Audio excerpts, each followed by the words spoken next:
더운 날씨가 계속되다 보니 야외 활동보다는 실내에서 즐길 수 있는 것들을 생각하게 되는 요즘인데요. 한편의 전시회와 함께하는 것도 더위를 잊는 데 도움이 될 것 같습니다. 모리스 드 블라멩크 전시회, 박예명 아나운서가 소개해드립니다. 1900년대 초 한 살롱전에 원색의 물감 덩어리들과 거친 선의 작품들이 등장합니다. 이처럼 독특한 색감과 다듬어지지 않은 형태를 지칭해 태어난 야수파. 오늘은 우리에게는 다소 낯선 이름일지 모르는, 하지만 이 야수파의 중심을 이뤘던 모리스 드 블라멩크를 소개합니다. 야수파의 주역, 프랑스 출신의 거장 모리스 드 블라멩크의 국내 최초 단독전이 열리고 있습니다. 블라멩크는 마티스와 함께 20세기 초 야수파를 이끌었던 프랑스 화가입니다. 이번 전시는 국내 최초로 블라멩크의 독자적인 양식을 보여주는 80여 점의 회화로 함께한 국내 최초 특별전으로 준비되었습니다. 모네, 르누아르, 고흐, 고갱. 지금까지 우리나라에 소개된 유럽 현대미술은 주로 인상파를 중심으로 하고 있는데요. 야수파는 이들 인상파의 활동 이후, 그리고 피카소가 이끄는 입체파가 등장하기 전 그 사이에 유럽 미술의 발전을 이끌었던 이들이라고 합니다. 이번 전시는 총 4개 섹션으로 나뉘어 구성되어 있는데요.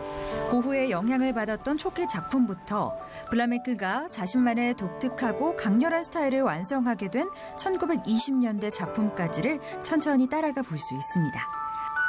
특히 캔버스 위에 직접 물감을 짜서 칠을 해 선명한 색채와 두툼한 질감을 표현하는 모리스 드 블라멩크의 원화들을 가까이에서 접할 수 있어 왜 유화를 반드시 원화로 보아야 하는지를 증명해주는 전시라는 평가도 받고 있죠. 블라멩크는 화가이기도 했지만 문필가이기도 했습니다. 보통 우리가 전시회에 가보면 그림 옆에 제목만 있는 경우가 많은데요. 하지만 이번 전시회의 경우 이 그림이 그려졌을 당시에 블라멩크가 직접 쓴 글들이 함께 전시되어 있어서 감상을 하는 데 또 도움을 주고 있습니다.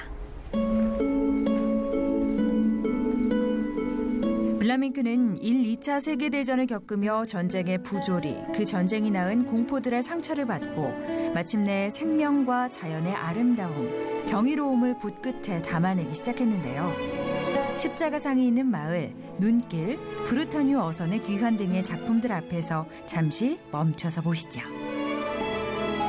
1910년도 이 시기에는 피카소, 칸딘스키, 몬드리안 굉장히 매일매일 자극적인 소재의 그 화풍들이 탄생하는 시기였어요. 그렇지만 블라멩크는 이렇게 자극적인 유행에 좇는 그 화풍을 따르지 않고 본인의 독자적인 작품 활동을 이어가면서 가장 일상적인, 가장 내 주변에 있는 풍경이나 정물을 통해서 내 감정을 화폭에 담는 것을 가장 중요시 여겼던 화가입니다. 이번 전시에서는 대형 미디어 영상 체험관을 구현해 마치 작품 속에 직접 들어간 것 같은 체험도 할 수 있으니까요. 하나님이 허락하신 한 시대를 살았던 예술가의 그림과 글, 삶을 함께 공유하며 그 안에서 위로와 감동을 누려보시면 좋겠습니다. 오는 8월 20일까지 예술의 전당 한가람 디자인 미술관에서 만나보세요.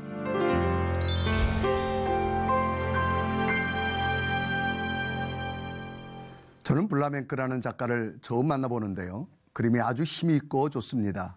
전시회 소식을 전해준 박예명 아나운서 스튜디오에 나왔습니다. 안녕하세요. 네, 목사님 안녕하세요.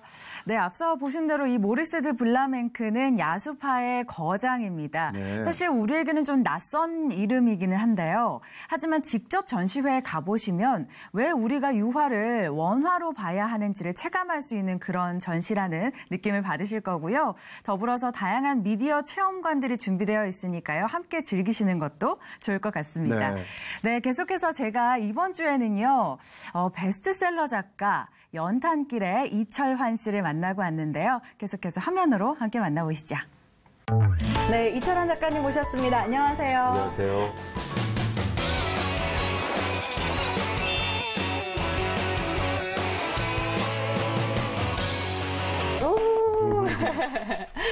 자, 요즘 많이 분주하실 것 같은데 어떻게 좀 지내고 계세요, 작가님? 이번에 제가 지금 장편 소설 하나를 준비하고 있는데요. 네. 사실은 한 5년 전부터 네. 준비했던 거예요. 계속 쓴 것은 아니지만. 네. 근데 요번에 지금 이번 해에 출간하려고 지금 네. 퇴고 중입니다. 퇴고 중이시면 저희가 곧 만날 수 있겠네요. 언제라고 말할 수 올해 안에 나올 것 같습니다. 네, 또 기대가 됩니다. 근데 우리 사실 작가님 하면은 대표작 연탄길을 또 빼놓을 수 없는데요. 연탄길 말고도 사실 많은 그동안의 글을 통해서 우리 독자들을 만나 오셨는데 어떤 작품들이 좀 기억에 남으시는지도 좀 궁금해요.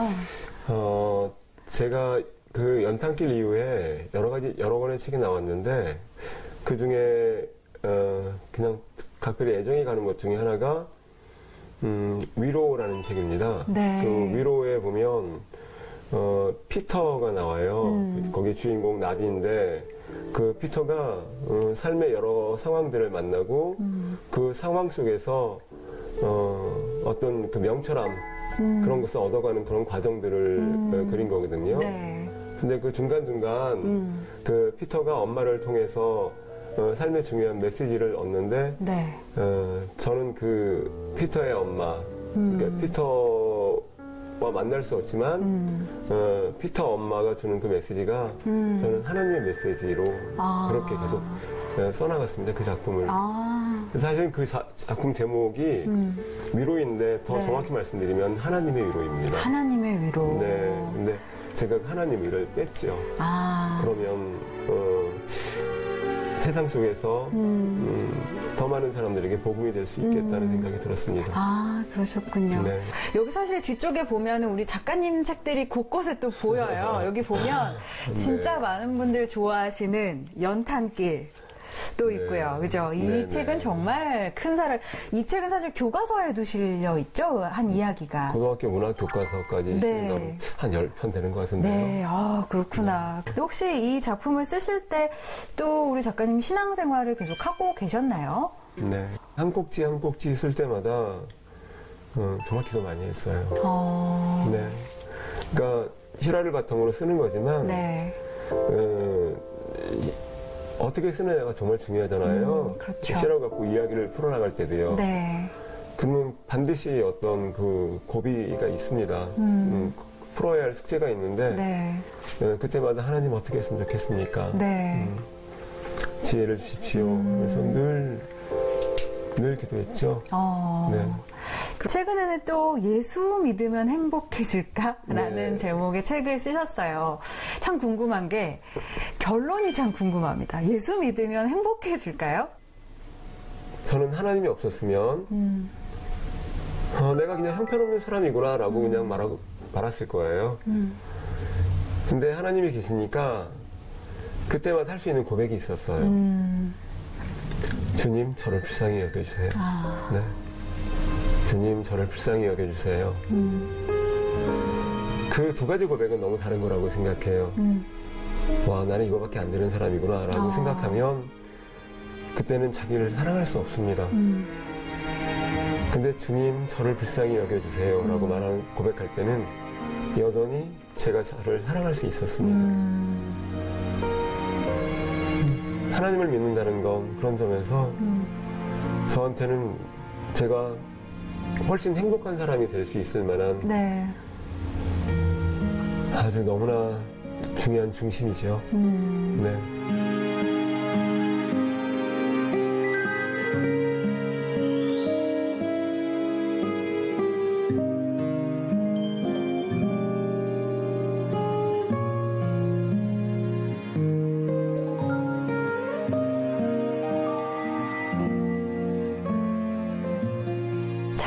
작가님이 이렇게 조곤조곤 해주시는 이야기 하나에 큰 울림이 있는 것 같다라는 생각이 드는데요.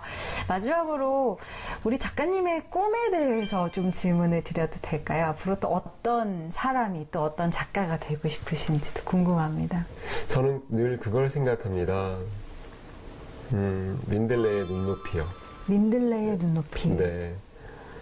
해바라기는 키가 커서 먼 곳을 바라볼 수 있잖아요. 민들레보다 훨씬 먼 곳을 볼 수 있죠. 그러니까.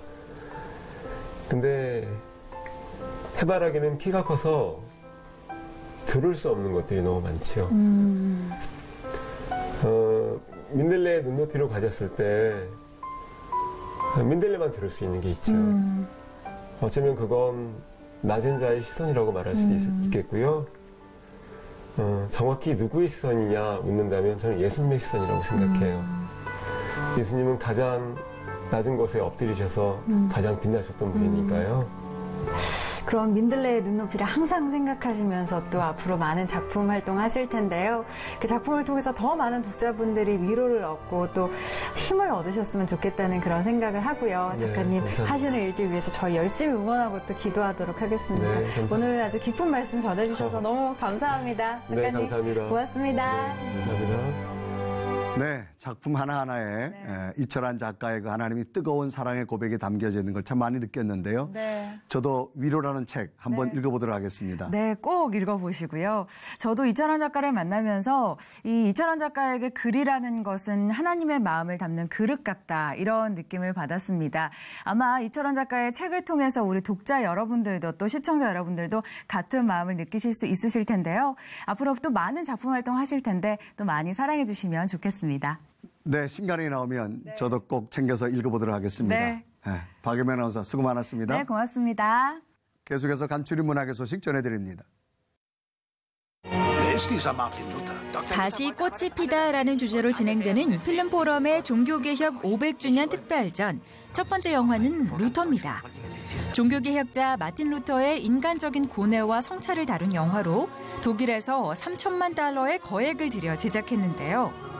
면죄부 판매 등 부패와 모순으로 점철된 16세기, 중세 유럽 교회와 목숨을 내걸면서까지 이에 저항했던 마틴 루터의 모습을 사실적으로 재현해냈다는 평가를 받고 있습니다. 에릭 틸 감독이 메가폰을 잡았고요. 루터 역에는 헐리우드 배우 조셉 파인즈가 나서 열연을 펼쳤습니다. 입소문의 힘으로 46개국에 출간되어 2천만 부 이상의 판매고를 기록한 윌리엄 폴 영의 베스트셀러를 영화화한 오두막입니다. 어린 딸의 죽음 이후 의문의 존재 파파로부터 초대를 받고 찾아간 오두막에서 하나님과 예수님, 성령님이라는 신비로운 이들을 만나게 되며 치유를 얻는 과정을 그리고 있는데요. 기존의 고정관념을 깨뜨리는 신의 모습으로 신선한 충격을 안겨준 작품이기도 합니다. 지난 서울국제사랑영화제에서 선보였던 I.M. 호프맨도 이번 기획전에서 다시 만날 수 있습니다. I.M. 호프맨은 캄보디아의 수도 프놈펜의 빈민가인 언동마을에 희망학교를 세운 임만호 선교사의 이야기를 담고 있는데요. 임만호 교장 선생님과 캄보디아 빈민촌 아이들의 8년의 이야기가 담담하게 그려졌습니다. 이 밖에도 복음을 전하기 위해 목숨을 걸고 일본으로 떠난 두 선교사의 이야기를 담은 사일런스, 조선 땅을 위해 평생을 헌신한 서서평 선교사의 삶을 그린 서서평, 천천히 평온하게가 관객들을 기다리고 있고요.